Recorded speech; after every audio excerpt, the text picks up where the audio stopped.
سنن ابن ماجہ حدیث نمبر 36۔ عبداللہ بن زبیر رضی اللہ عنہما کہتے ہیں کہ میں نے زبیر بن عوام رضی اللہ عنہما سے کہا، کیا وجہ ہے کہ میں آپ کو رسول اللہ صلی اللہ علیہ وآلہ وسلم سے حدیث بیان کرتے ہوئے نہیں سنتا، جس طرح ابن مسعود اور فلاں فلاں کو سنتا ہوں؟ تو انہوں نے کہا، سنو، جب سے میں اسلام لایا نبی اکرم صلی اللہ علیہ وآلہ وسلم سے جدا نہیں ہوا، لیکن میں نے آپ سے ایک بات سنی ہے۔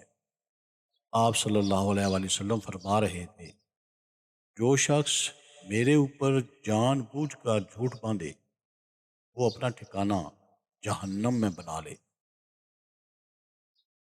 حدیث نمبر 37۔ سنت کی اہمیت و فضیلت۔ ابو سعید خدری رضی اللہ عنہ کہتے ہیں کہ رسول اللہ صلی اللہ علیہ وآلہ وسلم نے فرمایا، جو شخص میرے اوپر جان بوجھ کر جھوٹ باندھے وہ اپنا ٹھکانہ جہنم میں بنا لے۔ حدیث نمبر 38۔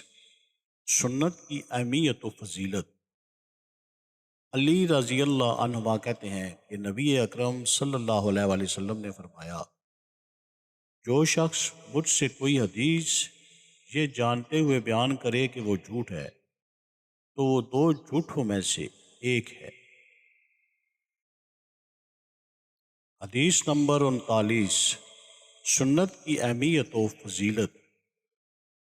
سمرہ بن جندب رضی اللہ عنہما کہتے ہیں کہ نبی اکرم صلی اللہ علیہ وآلہ وسلم نے فرمایا، جو شخص مجھ سے کوئی حدیث یہ جانتے ہوئے بیان کرے کہ وہ جھوٹ ہے تو وہ دو جھوٹوں میں سے ایک ہے۔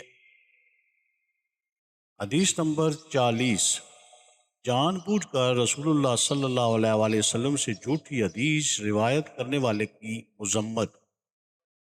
علی رضی اللہ عنہما کہتے ہیں کہ نبی اکرم صلی اللہ علیہ وآلہ وسلم نے فرمایا، جس شخص نے مجھ سے کوئی حدیث یہ جانتے ہوئے بیان کی کہ وہ جھوٹ ہے تو وہ دو جھوٹوں میں سے ایک ہے۔